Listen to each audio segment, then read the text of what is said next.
Thing about it, it really truly is. You may be seated. For those of you who have been keeping up with the ministries of Fort Dick as far as our missionaries are concerned, thank you, sweetheart. You know that one of the missionaries that we have supported for a while now is Faye Prindle.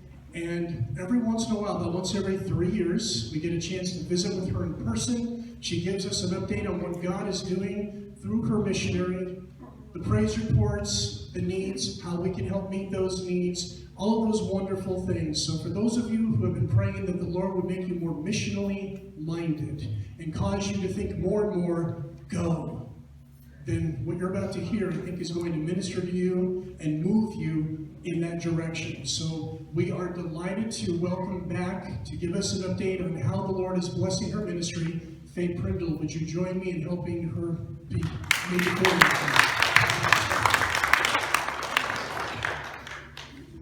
Good morning. Good morning. And so, I'm looking up at that and I think, okay, can I see it, or do I need to turn my back to you all and watch the big screen? I think I'll be okay there. 1976 saw me move from California to southeastern Texas for language school. 1977 saw me move from southeastern Texas to Bolivia. 2005 saw me move from Bolivia back to the U.S. for 14 months as I raised more support. And then 2006 I moved from California once again to Guadalajara, Mexico. May of 2013 I moved from Guadalajara, Mexico to southeastern Texas again. Full circle.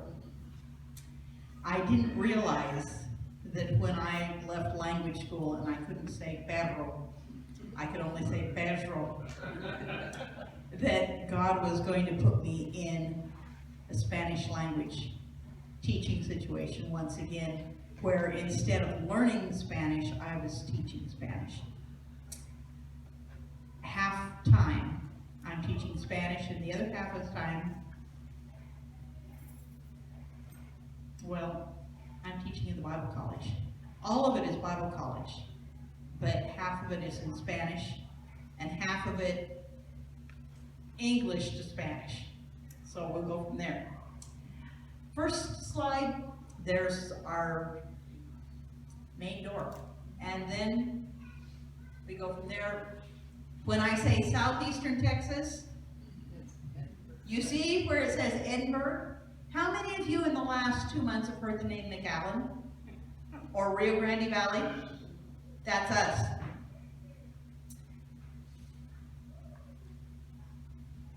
The number of people who have crossed the border in the month of May is 4 times the population of the county of Siskiyou County. 4 times the population of Siskiyou County. I don't know. What's the population of Del Norte? 25,000. So we're talking 5 to 6 times the population of Del Norte County.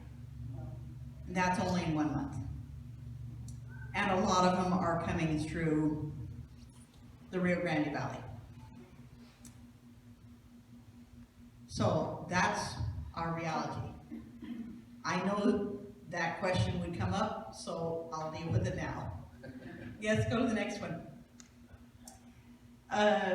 Aerial view of our campus. Next one. And that building right there is where I was going to say live and work, but not quite. That's where my office is, and that's where my classrooms are. And that beige car down there in between the other two happens to be my car.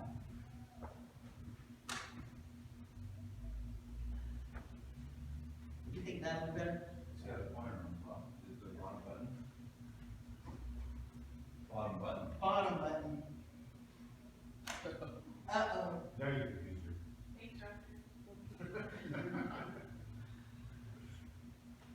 Hold on.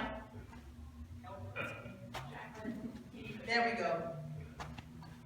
I think I will, right there. Go to the next one, please.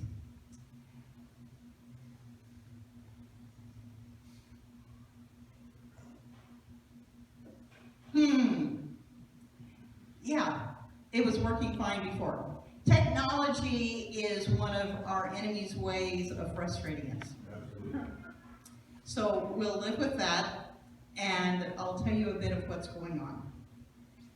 We have 125 students approximately from anywhere from 15 to 20 different countries. See if I can make it go from here. There we go. Okay. I think I'll control it from here if it works. This is our president, and in 2010, he contacted me via email, asking if I was available. I said no, but I kept that in mind. And in 2012, I got in contact with them, and they said, yes, we want you.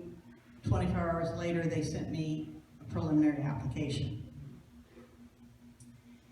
Rio Grande Bible Ministries. The sign says Rio Grande Bible Institute, but in 1946, the institution was founded, and it has 1946 to 1996 is 50 years, right?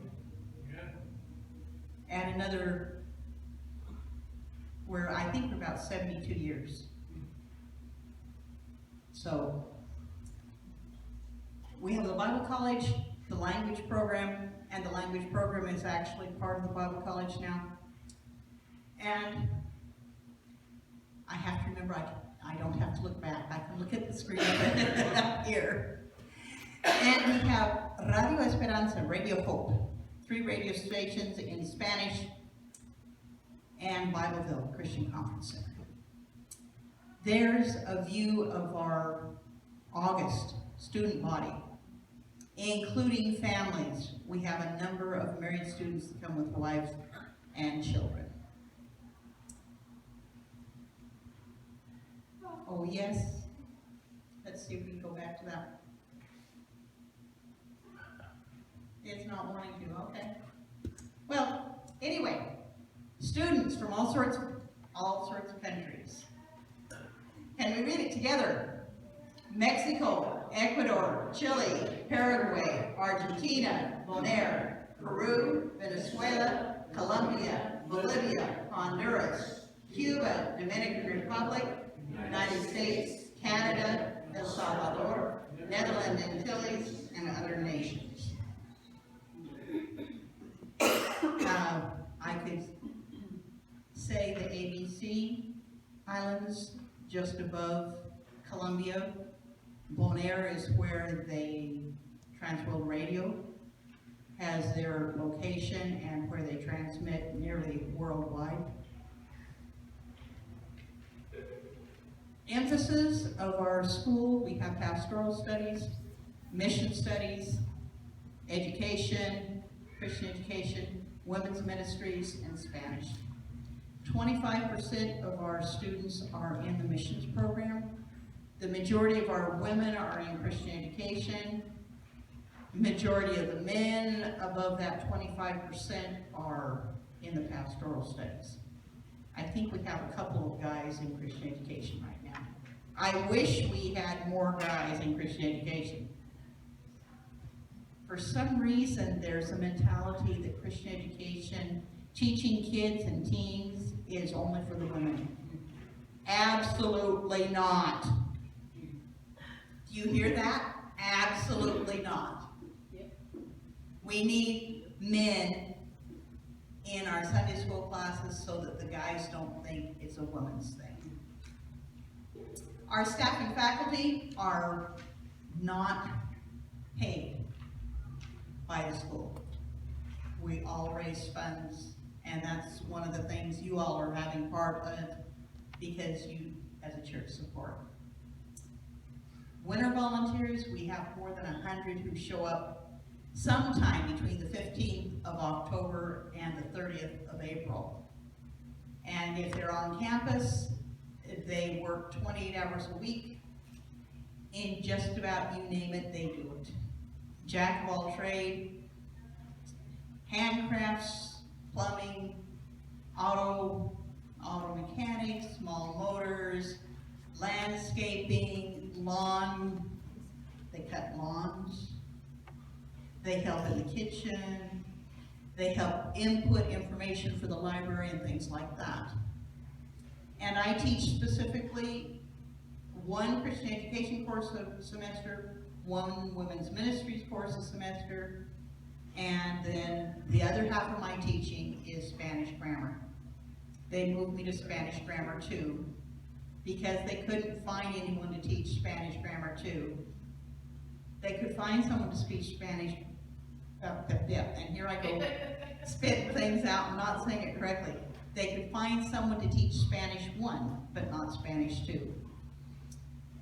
I made the mistake of accepting it once, and then they decided, okay, you've done it, so you can do it again. That's where I am. Some of our co-workers on campus, these are particularly faculty in the Bible College, John Lanscazel, Julio Varela, and David Loyola. This is one of my Christian education classes this past semester, and if you look carefully, you will see 2 guys in that class. The only 2 guys out of 12 students, but there were 2 guys available and present, and I was exposed to millennial mindset, because I had a student in there that could not sit still and concentrate. Young adult. Found it interesting. Final exam. He was sitting in the back and looking all over the place. Well, when a student starts looking all over the place in a final exam, the teacher's idea is, yeah, how much can he see out of the side of what his classmates writing? So I said, why don't you come up and sit in this seat? And he was still really, really restless. He says, I can't concentrate. May I put in my earphones? Oh my. So that's what I mean by millennial mindset. This batch of ladies, 4 of them are students who were in my women's ministry course. I'm a 5th, and then the very 2 center ladies were the president of the Women's Society and the pastor's wife of the church where we put on a half-day workshop. This is Women in Ministry. How do you go about planning and organizing and setting up and putting on and clearing up and evaluating a women's ministry? I think one of the most exciting parts about all this was how it went. But we started praying, I don't know if it was the first class, but at least in the second class, about this workshop. Asking God to provide for us a place. And the gal in the white skirt on the next to last on the far side came in with her eyes just wide. And you could see her, she was just bursting with joy. She said, you're not going to believe it, but she had gone to the 2 ladies in the middle to check to see if maybe they would be interested in hosting the workshop. And they had just finished talking about the fact that the person for the 13th of April wasn't going to be able to make it. And she presented it to them and says, yeah, that sounds okay. I have the advantage because Nieves, the older lady in the white skirt, was our weekend women's dean. So I have a history of 5 or 6 years with her already. And she knows the school well. So when Nieves heard that it was this class and that I was the teacher, they didn't hesitate. And so it was nearly like Diana came back, nearly skipping into the classroom because God had answered our prayers. And then this is part of my Grammar 2 class from this last semester. The couple that's most visible there in the middle are heading for Puerto Rico, but he had back surgery during the semester. I've never had to teach a class via WhatsApp before. But that's what we did. He was either vertical or horizontal. He couldn't sit. And so he needed to be at home in their apartment. His bedroom was on the second floor, and so most of his day was spent upstairs on the second floor. And one of the students had dialed what's up and, "Good morning, Caleb. Buenos dias, hermana." And so we considered the class that way. And he graduated in May along with the rest of the students.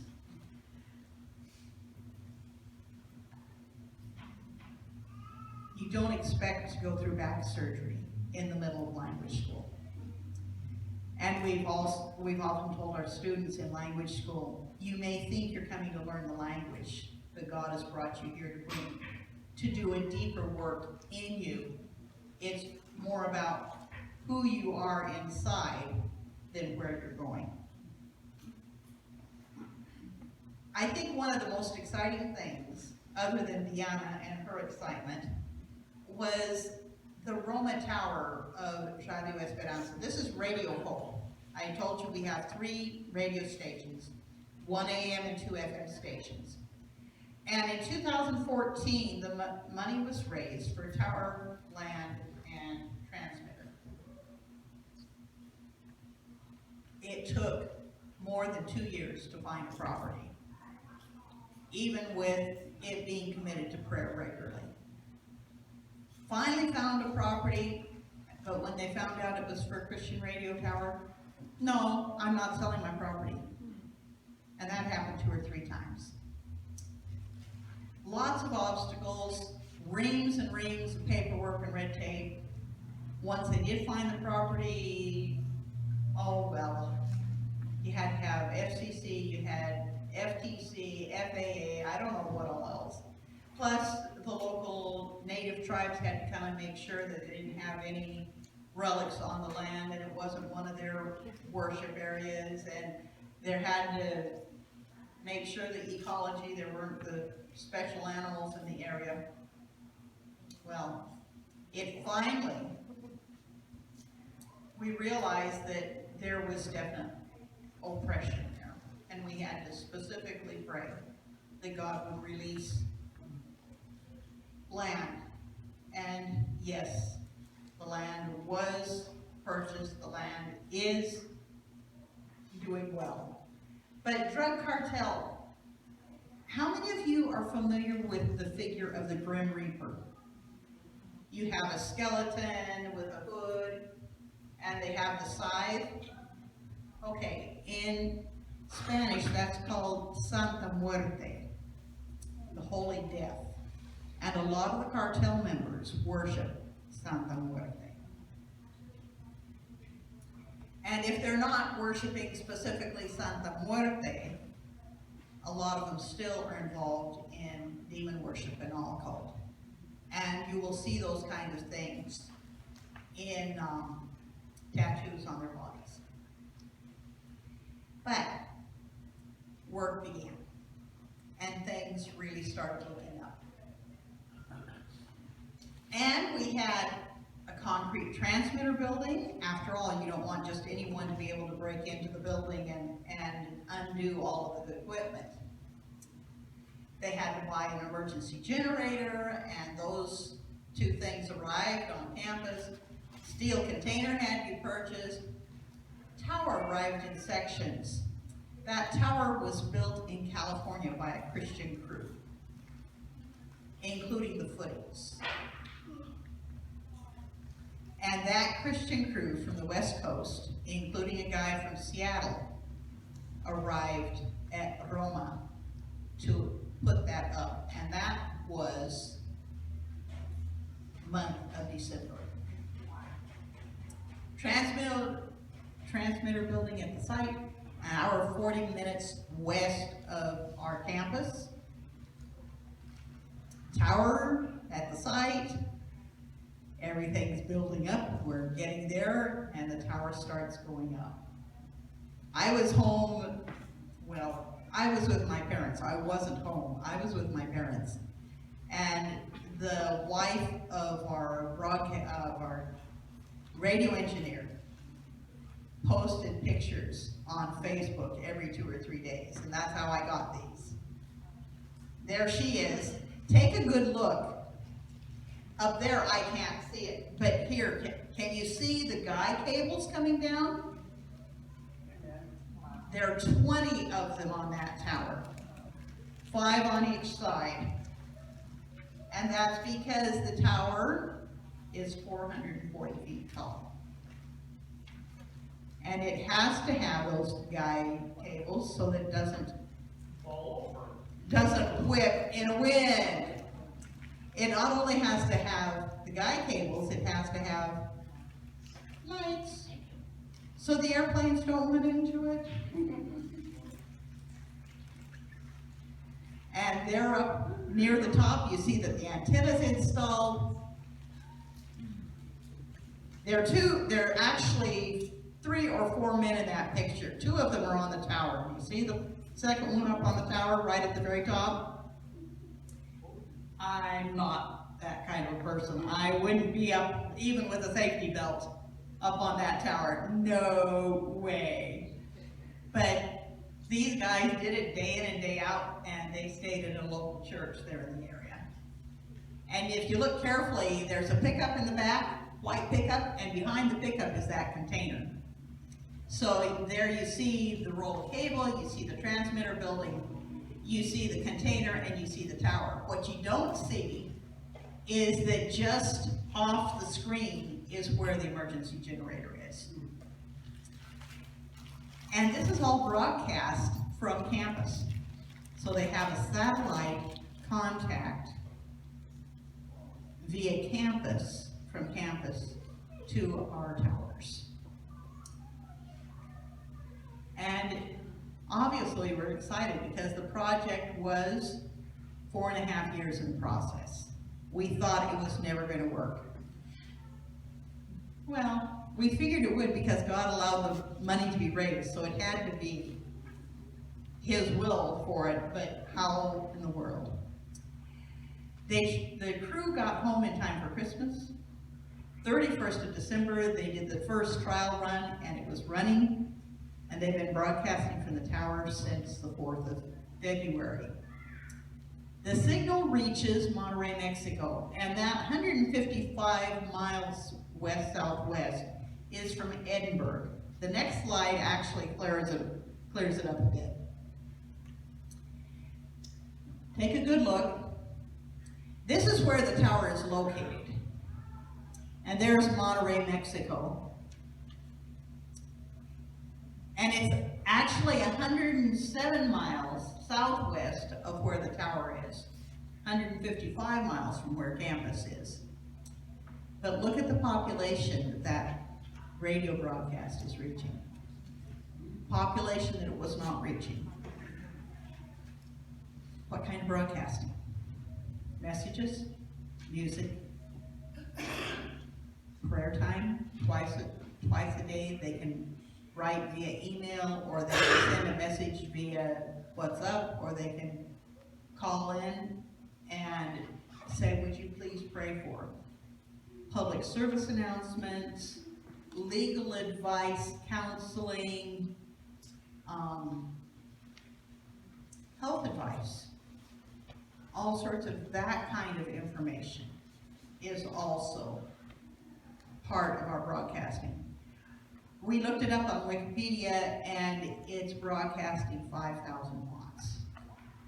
And it is totally covering the city of Monterrey, Mexico. So we're a little on the excited side because this is one of our evangelistic branches of the school. Another evangelistic branch is this. We have 38 students and 8 staff members who this summer either have or are or will be going to one of different places. The 2 music groups, the Ambassadors and the Echoes, are in their last meetings today. I know the Echoes are already in Texas, and I don't know where in Texas. I suspect they're north or in the Dallas area. So they still have another full day home. The Ambassadors are in Louisiana today, and they will still have 2 more days home travel before they get there. But we have 10 students and 2 staff in the Philippines. We have a student in a native Canadian tribe. We have 2 students in an indigenous tribe in the Colombian Amazon. We have 8 students and 2 staff in Puerto Rico. 3 students and a staff member already went and have returned from Mexico. We have 3 students in France, a student in Spain, a student in India, and a student in Germany. You think we're reaching out? Because this is what a lot of them will be doing as they are trained in missions. Locally, I'm involved in a Spanish-speaking church. And I didn't choose the church, God chose the church. There's our group last year. Pastor and his wife, Diego and Andrea Manosalva, Jorge Felipe, the son, and the daughter is Andrea. They're young, but they're learning. I've been involved in the church since 21st of July of 2013. I've worked with Vacation Bible School every summer that I've been there. Obviously this summer I'm not, but they've asked me to give the missionary story time again. And then in, what was it? Month of November, end of November, one of our gals, fairly new Christian, had gone to Houston to visit her daughter. She came back, she said, Sister Faye, will you teach me the Bible? She said, I was in church with my daughter and her family, and they told us a Bible passage, and I didn't even know where to start looking for it. I said, okay, I'll pray about it and get back to you. And long and short of it is that beginning of February, we started a discipleship class during the Sunday school hour for the women. And that class varies from 9 to 16. But there's a core group of 9 that basically are there every Sunday, unless a health issue comes up. So, discipleship, there you go. And then there's the Fort Dick Bible Church that is also part of this labor. I'm assuming y'all pray for me along with the money that is sent. And so you are part of sending the 38 students out with 8 staff members this summer. You're a part of the discipleship at the Emmanuel Baptist Church.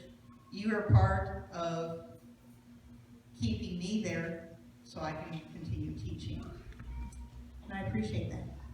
Thank you.